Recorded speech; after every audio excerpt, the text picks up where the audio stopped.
भारत का चंद्रयान-3 मिशन चांद के गुरुत्वीय क्षेत्र में एंट्री ले चुका है। 14 जुलाई 2023 के दिन दोपहर के 2:35 पर बाहुबली चंद्रयान-3 ने श्रीहरिकोटा के सतीश धवन स्पेस सेंटर से एक सफल उड़ान भरी और अब चंद्रयान-3 अंतरिक्ष में पहुंचकर चांद के इलेक्ट्रिकल रूट में एंट्री ले चुका है, जिसमें सफर करते हुए स्पेसक्राफ्ट धीरे धीरे चांद की धरती के पास जा रहा है। लेकिन अब इसका आगे का सफर इतना आसान नहीं होने वाला और इस सफर में सबसे मुश्किल है इसका आखिरी पड़ाव, जिसमें यह 23 अगस्त के दिन चांद के दक्षिणी ध्रुव पर सॉफ्ट लैंडिंग करने की कोशिश करेगा। और इसी प्रयास में साल 2019 में चंद्रयान-2 का मिशन असफल हुआ था। तो अब सवाल आता है कि आखिर क्यों चांद पर जाना इतना भयानक है, और नासा के वैज्ञानिकों ने चांद पर ऐसा क्या देखा कि 70 दशक में चांद पर जीत हासिल करने वाले नासा ने अचानक से अपने सारे मून मिशन बंद कर दिए। इस वीडियो में हम चांद से जुड़ी इन्हीं रहस्यमयी बातों से पर्दा उठाएंगे, साथ ही आपको चंद्रयान-3 के बारे में भी कुछ नया और अनोखा बताएंगे, तो वीडियो को पूरा देखिएगा। दोस्तों, पृथ्वी से चंद्रमा की पूरी तरह से गोलाई दिखाई देती है। वास्तव में चांद भी पृथ्वी की तरह अंडाकार है। चांद की सतह पर बेहद स्थिर और हल्का वायुमंडल मौजूद है। यह तो आप जानते ही होंगे कि साल 2009 में चंद्रयान-1 मिशन ने चांद पर पानी की खोज की थी। लेकिन आपको बता दें कि चांद की सतह पर पानी लिक्विड फॉर्म में मौजूद नहीं है, बल्कि बड़े बड़े गड्ढों में बेहद ठंडे पत्थरों और बर्फ के रूप में मौजूद है। साथियों, चांद से जुड़ी ये रहस्यमयी बात यह भी है कि स्विट्जरलैंड की यूनिवर्सिटी ओनफ बीसेल ने अपने अध्ययन में यह बात खोज निकाली थी कि चंद्रमा पृथ्वी पर रहने वाले लोगों की नींद पर भी असर डालता है। कहा जाता है कि जहां अमावस के दिन लोग काफी अच्छी नींद कर पाते हैं, वहीं पूर्णिमा पर उन्हें कम नींद आती है। हालांकि विज्ञान ने इस बात को पूरी तरह से स्पष्ट नहीं किया और आज भी कुछ वैज्ञानिक इस बात पर अध्ययन कर रहे हैं। साथियों, चांद की जमीन काफी ऊबड़ खाबड़ है और इसमें कई बड़े बड़े क्रेटर यानी गड्ढे मौजूद हैं, जो इतने बड़े हैं कि पिछले करोड़ों सालों से इनके अंदर सूरज की रोशनी तक नहीं पहुंच पाई है। इनमें से सबसे बड़ा गड्ढा चांद के दक्षिणी ध्रुवों में मौजूद है। इस गड्ढे का डायामीटर 2500 किलोमीटर और गहराई तो इतनी ज्यादा है कि इसमें एक के ऊपर एक करके 10 बुर्ज खलीफा समा जाएं। इस गड्ढे की गहराई 8.2 किलोमीटर के आसपास है और यह पूरे सोलर सिस्टम के सभी ग्रहों और उपग्रहों में मौजूद गड्ढों में सबसे बड़ा गड्ढा है। माना जाता है कि चांद की धरती में पानी छुपा हो सकता है, और वह भी थोड़ा बहुत नहीं, बल्कि पूरे 100 मिलियन टन। इसके अलावा यहाँ पर hydrogen, sodium, ammonia, mercury, methane और सिल्वर जैसे मूल्यवान संसाधनों का खजाना मौजूद हो सकता है, जिसकी खोज करने के लिए ही चंद्रमा पर चंद्रयान-3 मिशन को भेजा गया है। साथियों, साल 1959 में रशिया के स्पेसक्राफ्ट ने पहली बार चांद पर लैंडिंग की थी, जिसके बाद अमेरिका ने भी कई मून मिशन किए और 20 जुलाई 1969 को नासा के अपोलो मिशन के दौरान एस्ट्रोनॉट नील आर्मस्ट्रॉन्ग और बज एल्ड्रिन ने चांद पर पहली बार कदम रखा था। जिसके बाद नासा ने कई मून मिशन किए थे और अपने कुल 12 एस्ट्रोनॉट्स को चांद पर भेजा। एस्ट्रोनॉट्स ऐसे व्यक्तियों को कहते हैं जो पृथ्वी के वायुमंडल से ऊपर जाकर अंतरिक्ष यानी चांद पर जाकर रिसर्च करते हैं। लेकिन दिसंबर 1972 में अपोलो 17 मिशन के बाद नासा ने अचानक से इंसानों को चांद पर भेजना बंद कर दिया, जिसके लिए उन्होंने कारण दिया कि चांद पर फिलहाल ऐसा कुछ नहीं है जिसकी रिसर्च की जा सके। लेकिन कुछ लोगों का यह भी कहना था कि नासा ने असली कारण को छुपाया है। नासा के द्वारा भेजे गए इन 12 में से कई अंतरिक्ष यात्रियों ने चांद पर कुछ अजीब सी आवाज भी सुनी थी, तो कुछ ने चांद पर बनी अजीब ब्रिज और कूलिंग टावर जैसी रचना को भी देखा था। वहीं चांद की खोज में वैज्ञानिकों को एक सैटेलाइट जैसी रचना भी दिखी थी और वैज्ञानिकों के मुताबिक इसका अपने आप बनना नामुमकिन है।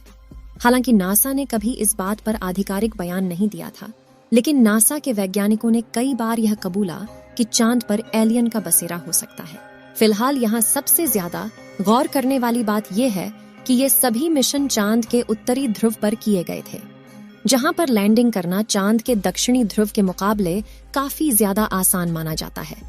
लेकिन साल 2019 में भारत के चंद्रयान-2 ने चांद के दक्षिणी ध्रुव पर सॉफ्ट लैंडिंग करने की कोशिश की थी और अपने इस प्रयास में चंद्रयान 2 का लैंडर विक्रम बुरी तरह से असफल हुआ था। लेकिन आखिर चांद का दक्षिणी ध्रुव इतना खतरनाक क्यों है, आइए जानते हैं। सबसे पहले तापमान की बात करें तो चांद के दक्षिणी ध्रुव में कई ऐसे बड़े बड़े गड्ढे हैं, यानी इस जगह करोड़ों सालों से सूरज की रोशनी नहीं पहुंची और सूरज की धूप न पहुंचने का सीधा सीधा मतलब है तापमान का ठंडा होना।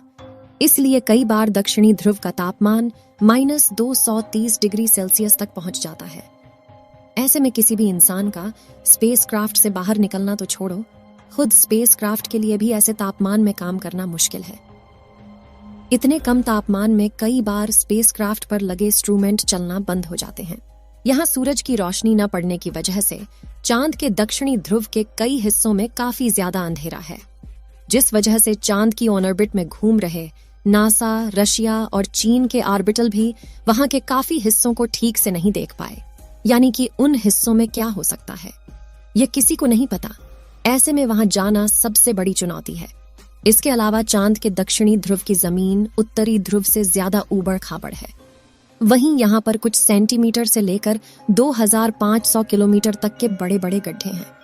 आपको बता दें कि इसरो के मुताबिक धरती से चांद की दूरी करीब 3,84,400 किलोमीटर है।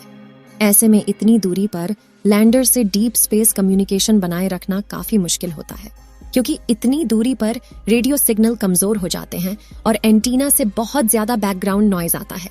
साथ ही अपने कक्षीय गति यानी कि ऑर्बिटल मोशन की वजह से चांद लगातार अपनी पोजीशन बदलता रहता है। ऐसे में तय की गई लैंडिंग साइट पर पहुंचने के लिए लैंडर को भी सही मोशन पकड़े रहना पड़ता है। इसके अलावा चांद पर पृथ्वी से कम ग्रेविटी है और बहुत पतला वातावरण है। साथ ही चांद के दक्षिणी ध्रुव में काफी बड़े बड़े पत्थर और गड्ढे होने के साथ धूल उड़ती है और ये सभी कारण किसी भी लैंडर को लैंडिंग करने में काफी चैलेंज देते हैं।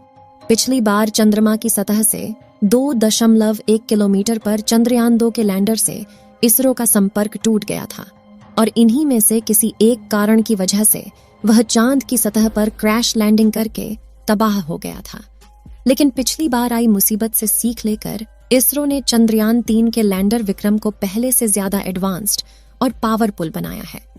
जैसे कि चंद्रयान 2 के विक्रम लैंडर में 5 थ्रस्टर्स थे, लेकिन चारों तरफ सही संतुलन बनाए रखने के लिए चंद्रयान 3 के लैंडर में बड़े और एडवांस 4 थ्रस्टर्स लगाए गए हैं। इसके अलावा इस बार के विक्रम लैंडर में लेग्स को बड़ा और मजबूत कर दिया गया है। साथ ही इसकी फ्यूल स्टोरेज कैपेसिटी को भी बढ़ाया गया है। वहीं उसमें लगे कम्युनिकेशन डिवाइस भी एडवांस तकनीक का इस्तेमाल कर रहे हैं, जिससे इस बार लैंडर इसरो से संपर्क न तोड़े। और सबसे जरूरी बात कि सॉफ्ट लैंडिंग सीक्वेंस को भी काफी हद तक सुधार दिया गया है। इन सभी बदलावों से चंद्रयान 3 के लैंडर को चांद की सतह पर सॉफ्ट लैंडिंग करने में आसानी होगी। साथ ही उन सभी बदलावों को टेस्ट करने के लिए सिमुलेशन चलाकर विक्रम लैंडर की हजारों बार टेस्टिंग की गई है, जिसमें ठंडे तापमान में उपकरण चल रहे हैं कि नहीं, उनकी जांच करना, लैंडर के पैरों की मजबूती टेस्ट करना, कम ग्रेविटी में थ्रस्टर्स टेस्ट करना, ऊबड़ खाबड़ सतह पर लैंड करवाना, ये सभी शामिल है। और इसकी लैंडिंग साइट यानी चंद्रमा की धरती पर उतारने की जगह, इसको भी पहले से ज्यादा बढ़ाकर 4x2.4 किलोमीटर की लोकेशन चुना गया है। और यदि सब कुछ प्लानिंग के मुताबिक रहा तो 23 अगस्त के दिन विक्रम लैंडर को चांद की सतह पर लैंड करवा दिया जाएगा। अगर चंद्रयान 3 ने सफलतापूर्वक लैंडिंग कर ली तो भारत पहला देश होगा जिसने इतनी भयानक जगह पर लैंडिंग करवाई है। चंद्रयान 3 के सफल होने की दुआएं आप कमेंट बॉक्स में करते रहें। चलिए दोस्तों, इस वीडियो को यहीं पर खत्म करते हैं। इस वीडियो को एक लाइक जरूर करें और अपने मित्रों तक इस वीडियो को शेयर करें ताकि उन्हें भी जानकारी मिल सके। और अपने भरोसेमंद चैनल को सब्सक्राइब जरूर करें और बेल आइकन को ऑल पर सिलेक्ट करना बिल्कुल ना भूलें। मिलते हैं किसी और नॉलेजेबल वीडियो के साथ। वीडियो को अंत तक देखने के लिए धन्यवाद।